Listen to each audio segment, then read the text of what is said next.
voilà, c'est au moment où j'allais piquer une tranche d'ananas comme ma surprise. Bon, c'est pas grave. Alors, avec notre invité... Je cherche l'équilibre d'abord. Et quel équilibre encore de quoi? Vous voyez le panier. Pour épargner aussi, on cherche les... Quelqu'un m'a invité au Bobeng. Notre invité, c'est bien Monsieur Armel Alavant. Je le précisais, il est le promoteur de la journée de l'épargne au Bénin. Bonjour, Monsieur Alavant. Bonjour, madame. Comment allez-vous? Bonjour. Ça va, je vais bien, merci, et vous? Ça va aussi. D'accord. C'est la matinale des vacances. C'est moi ou... Il est trop sérieux. Pour être vrai. Ah bon? Pour être vrai en plus. En plus, elle a raison. Je vous promets, à lui seul, il fait notre degré de folie. Puissance C'est-à-dire, N. nous, sous Yeah, stéroïdes, quoi. Puissance N. Et puis, il nous sort la partie tout Eh oh, il sérieux. veut parler d'épargne, donc laisse-le donc Il veut parler. parler Ensuite, d'argent. tu vas voir. Ok, on finit verra par parler bien. d'argent. Ensuite, tu verras. Alors, monsieur Alavant, bienvenue dans la rubrique Mon coach et moi, Merci. dans une rubrique dans laquelle nous parlons de valeur ajoutée, nous parlons de comment, de quoi faire pour être une personne un peu évoluée, on va le dire tout simplement comme ça. Alors, vous êtes promoteur de la journée de l'épargne. D'abord, dites-nous d'abord ce que vous entendez par épargne. Merci, madame. Je crois que c'est... Non, c'est Laurie. Laurie, voilà. Laurie. Pour les intimes, c'est ça? Non, pour tout le monde. Pour tout le monde. D'accord. Alors, la journée mondiale de l'épargne. Et c'est donc une activité. Je ne suis pas habitué à parler d'événements parce qu'en fait, on voit souvent l'événement un caractère festif. Donc, je préfère parler donc d'activité. D'accord. C'est une activité donc de sensibilisation des populations sur les questions d'épargne, notamment sur les bienfaits de l'épargne, sur l'importance de l'épargne D'accord. et sur la nécessité donc de souscrire à des produits d'épargne. Super. Alors l'épargne, c'est la partie du revenu qui n'est pas consommée immédiatement et donc destinée à une utilisation future. C'est-à-dire, c'est ce que vous mettez de côté et que vous n'utilisez pas aujourd'hui et que vous pensez utiliser dans le futur. Voilà, soit pour des projets, soit pour faire face à des chocs financiers, soit pour faire face à des imprévus. Voilà. D'accord. Et en quoi c'est important d'épargner? Ah oui, c'est important d'épargner parce que justement, l'épargne, c'est ce qui nous appartient réellement. Je prends le cas donc des fonctionnaires. Oui. Quand vous prenez votre salaire, d'accord, à la fin du mois, il y a une partie qui va dans les charges courantes, d'accord, les dépenses courantes. Oui. Il y a une partie qui va dans tout ce qui est envie, plaisir. Il y a une partie qui devrait être réservée à l'épargne. Oui. L'épargne, c'est ce qui vous revient réellement et définitivement. Parce que, en parlant de dépenses courantes, il y a le loyer qui revient au propriétaire, il y a l'électricité qui revient, pour le cas du Bénin, à la SBE, il y a l'eau qui revient à la SUNEB, et tout ce qui est plaisir, c'est pour les restaurants, les lieux Les de copines, pour les distraction. femmes, pour les enfants. Enfin, si vous voulez. Ça dépend de comment vous avez organisé vos dépenses. Et donc, la partie qui est réservée à l'épargne, c'est ce qui vous revient réellement. C'est ça que vous gardez, pas devant vous, pour faire face donc à d'éventuelles dépenses. Soit, vous avez un projet, vous avez par exemple envie de vous acheter une voiture, et alors, je conseille souvent de ne pas acheter les biens d'équipement avec des crédits. Ok. D'accord? Et donc, il vaut mieux toujours épargner de l'argent pour acheter tout ce qui est bien d'équipement. Parce que vous achetez la voiture, par exemple, déjà, vous faites un crédit pour acheter la voiture. Ce crédit sera amorti. D'accord? Vous remboursez le crédit avec intérêt. Et cette voiture, vous n'arrivez même pas à l'alimenter parce qu'il faut prendre du carburant. Il faut la réparer. Il y a plein d'autres choses. Et vous n'avez pas toujours les moyens de subvenir donc, aux besoins donc, de cette voiture. Ouais. Et donc, c'est toujours bien d'épargner progressivement et donc d'atteindre la capacité donc d'acheter donc cette voiture. Soit c'est pour meubler donc sa maison et tout. Il faut toujours penser, donc il faut avoir le réflexe donc de l'épargne. D'accord, Voilà. super. Vous me parlez d'épargne. Je suis certaine qu'il y a plusieurs manières de le faire. Quels sont les différents types d'épargne que vous pouvez nous conseiller? Il y a plusieurs produits d'épargne. D'accord. Il y a des produits d'épargne à court terme. Il y a des produits d'épargne à moyen long terme. Ça dépend de l'objectif que vous avez. L'épargne que vous avez, en fait, l'épargne ne permet pas d'être riche. Non. Ok. Mais l'investissement, oui. Et donc, l'investissement est aussi une forme d'épargne. Si vous voulez investir, c'est que vous déposez toujours de l'argent, mais là, vous visez le long terme. D'accord? Et il y a plusieurs produits qui sont faits. Ici, je ne pourrais pas forcément je ne ferai pas de la pub, donc je n'irai pas forcément sur des produits, je n'ai pas nommé des produits, mais il y a des produits qui sont destinés pour le court terme, il y a des produits pour le moyen et le long terme. C'est en fonction des besoins que vous avez, en fonction des objectifs que vous visez. D'accord? Si vous voulez construire une maison, par exemple, que vous avez évaluée à, je dis n'importe quoi, 10 millions, d'accord? Ce n'est pas en un mois que vous allez mobiliser les 10 millions. Non, pas du tout. D'accord? C'est peut-être sur 5 ans, c'est peut-être sur 10 ans. Et c'est un projet que vous avez peut-être depuis 5 ans ou 10 ans et vous commencez par épargner pour ça progressivement. Et donc ça, c'est du long terme. Ce que vous voulez faire, c'est pour acheter une moto peut-être 12 mois après, ça fait 1 an, ça c'est un projet à court terme. Donc en fonction de l'objectif que vous visez, d'accord, vous décidez d'aller vers des produits qui vous permettent d'atteindre cet objectif-là. D'accord. Alors, traditionnellement, déjà, nous remarquons que nos parents ont déjà opté pour des types d'épargne. On a notamment le Adogbe, voilà. Ça, c'est un projet à court terme. À la fin de chaque année, on prend du riz, des huiles et tout. Il y a également le Avogbe, voilà. Traditionnellement, ça, c'est ma maman qui Tout ça, c'est initié à inclus ça. dans les différentes manières d'épargner. Oui, c'est une forme d'épargne, mais ça, c'est de l'épargne en nature. Ok, d'accord. C'est-à-dire que vous cotisez et puis après, vous récupérez donc des produits. Mais il y a l'épargne en numéraire. Mais généralement, quand on parle, les gens voient beaucoup plus l'épargne en numéraire parce que c'est ça qu'on voit, le cash. Oui. Mais l'épargne en nature, bon, effectivement, dans nos pratiques, pas seulement au Bénin, mais en Afrique, je crois qu'il y a même au Sénégal, au Mali, il y a de ces formes d'épargne également en nature. Oui, effectivement. Il y a des gens également qui font l'épargne et qui constituent en fait leur épargne dans dans le bétail, par exemple. Ok. Ah bon? Ah oui, il y a certaines zones, d'accord, où, par exemple, la richesse de la personne se retrouve dans le bétail. C'est-à-dire, toutes les fois qu'il a de la liquidité, je dis, bon, j'achète peut-être une chèvre, j'achète peut-être un bœuf et tout, mais il y a un risque. Lequel? Le risque, c'est que la chèvre qu'il a achetée, le bœuf qu'il a acheté, à tout moment peut tomber malade. D'accord? Quand il tombe malade, quand l'animal tombe malade, il faut dépenser de l'argent pour payer donc Le vétérinaire. le vétérinaire pour les soins. Et si, malheureusement pour vous, l'animal meurt, c'est que vous perdez l'argent. Ouais. Et vous aurez perdu encore les dépenses supplémentaires que vous Supplémentaires. avez engagées pour donc, soigner donc l'animal. Donc c'est toujours intéressant d'épargner en numéraire et d'épargner à travers les bons canaux. D'accord? Oui. Ça pose la question de où épargner. Voilà, c'est Voilà, exactement. Alors, c'est toujours intéressant d'en parler, même si tout le monde ne partage pas notre point de vue. Il y a des institutions qui sont agréées pour mobiliser l'épargne du public. D'accord? À qui les autorités monétaires, pour ne pas dire l'État, d'accord, a donné l'agrément. Je veux parler des banques, je veux parler des institutions de microfinance, avec leur nouvelle appellation SFD, Système financier décentralisé, les sociétés de gestion et d'intermédiation connues souvent sous le nom de sociétés boursières, d'accord? Il y a également les compagnies d'assurance, parce qu'il y a également les compagnies d'assurance vie, d'accord, qui proposent des produits d'épargne. Alors, c'est en fonction du choix que vous avez. Par exemple, quelqu'un qui travaille et qui veut assurer sa retraite, après, disons, au choix de sa vie, enfin, sa vie professionnelle, peut souscrire un contrat, un produit d'assurance vie, retraite ou quelque chose. Prévoyance retraite, un peu pareil. D'accord? Quelqu'un qui veut investir dans des titres sur le marché financier peut aller dans une société boursière. D'accord? Quelqu'un qui veut mettre de l'argent, mais dans une banque sous forme de dépôt à terme, il y a plusieurs possibilités et il y a les institutions qui sont agréées pour mobiliser donc cette épargne.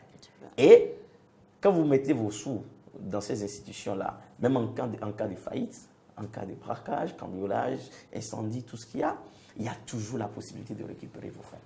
C'est Ah intéressant, oui, ça. Super parce que intéressant. la Banque centrale a pris toutes les dispositions, les autorités monétaires ont pris toutes les dispositions pour que ce soit le cas. Ce qui n'est pas le cas dans l'informel. Parce qu'il y a le circuit formel, il y a le circuit informel. Le circuit informel ne vous garantit pas le retour de vos fonds, même pas le capital que vous avez investi. Avant même de parler donc des intérêts que vous pouvez avoir dans votre investissement. Voilà. D'accord. Tacha? Je crois que c'est toujours bien d'avoir toutes ces informations-là. J'avoue qu'on avait commencé à parler du sujet, mais on n'avait pas forcément toutes les précisions que vous venez de nous donner. Et moi, je me pose une question. Ou du moins, ça va prendre la forme d'un conseil. Là, si j'ai envie d'épargner, quelle épargne, quel type d'épargne me conseillerez-vous? Oui, vous avez envie d'épargner, pourquoi? C'est pour quel objectif? Pour ma retraite, par exemple. Oui, bon, pour votre retraite, ça, je vais être ambassadeur du secteur. Vous voulez que je donne des conseils tout en étant ambassadeur? Alors, si vous voulez épargner pour votre retraite, vous avez plusieurs possibilités. D'accord. Vous pouvez souscrire un compte épargne dans une institution bancaire. D'accord? Vous pouvez souscrire à un contrat d'assurance vie, D'accord. retraite, d'accord, dans une compagnie d'assurance. Vous pouvez décider d'investir sur le marché boursier. D'accord. D'accord? Et là, vous faites assister donc des conseillers en opération boursière. D'accord? Ils vous diront, il y a tel titre que vous pouvez acheter, d'accord, qui vous garantit tel retour en termes d'intérêt, en termes de coupons, etc. Il y a des emprunts obligataires, d'accord, que les États lancent. Vous pouvez souscrire à ça. Les emprunts obligataires, généralement, c'est des produits, disons, à long terme. Parce que c'est sur une certaine durée, généralement c'est 7 ans, ça fait 84 mois. D'accord? Vous pouvez le faire renouveler, d'accord? Maintenant, si vous voulez faire dans du court terme, bon, vous pouvez acheter donc des actions. Alors, vous pouvez investir dans les titres, dans les actions, qui sont des titres de propriété. D'accord? Donc, vous êtes également propriétaire d'une entreprise dont vous avez les actions. Voilà. Oui, je pense que déjà à la base, désormais, grâce à vous, cet état de choses est en train de changer, mais je pense que nous, les Béninois, nous n'avons pas tellement la culture de l'épargne.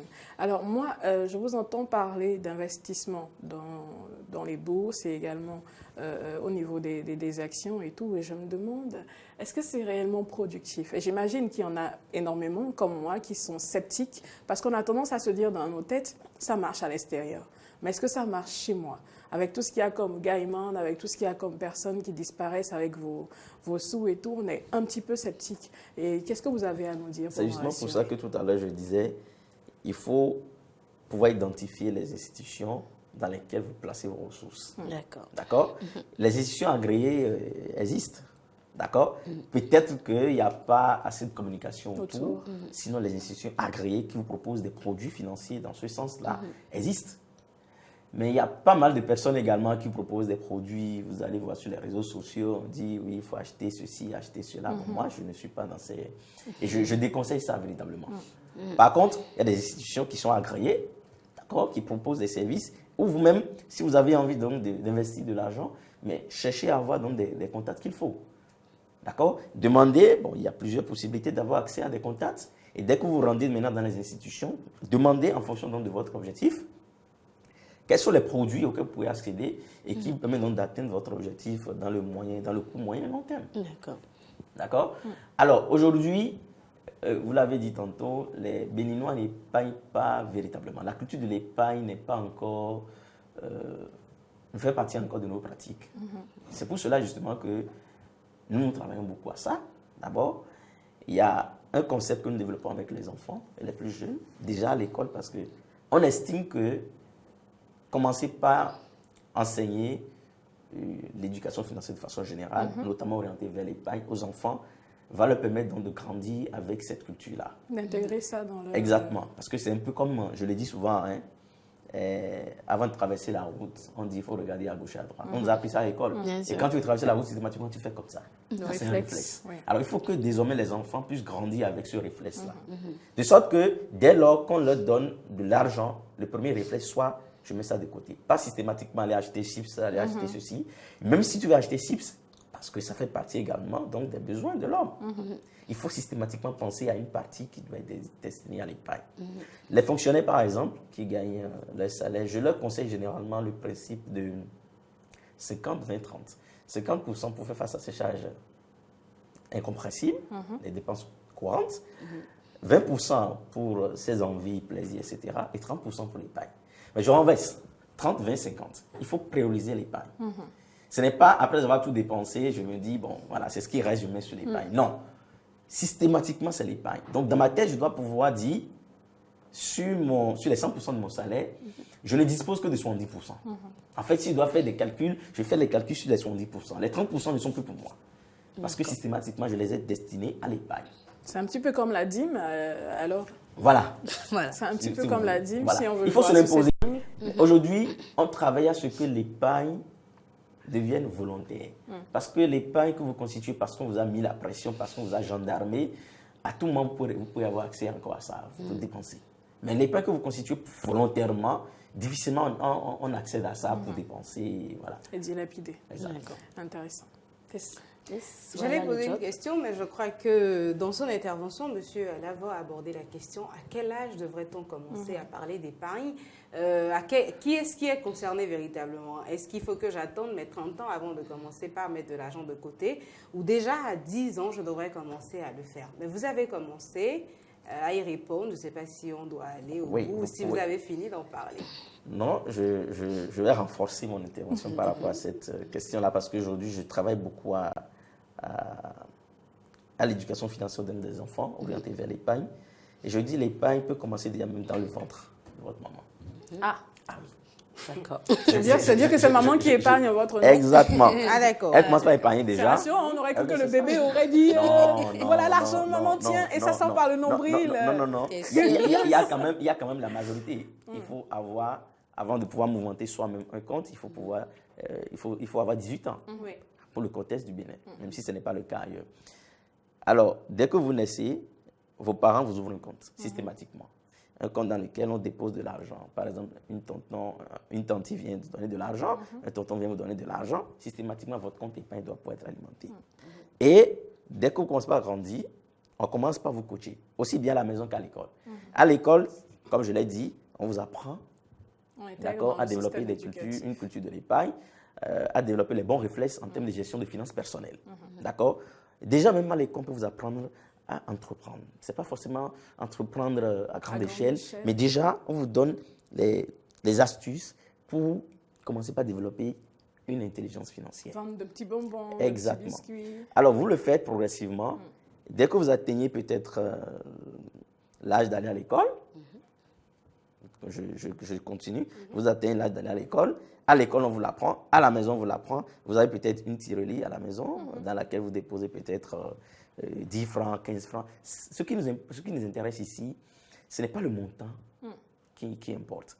C'est la culture et la fréquence avec laquelle vous épargnez.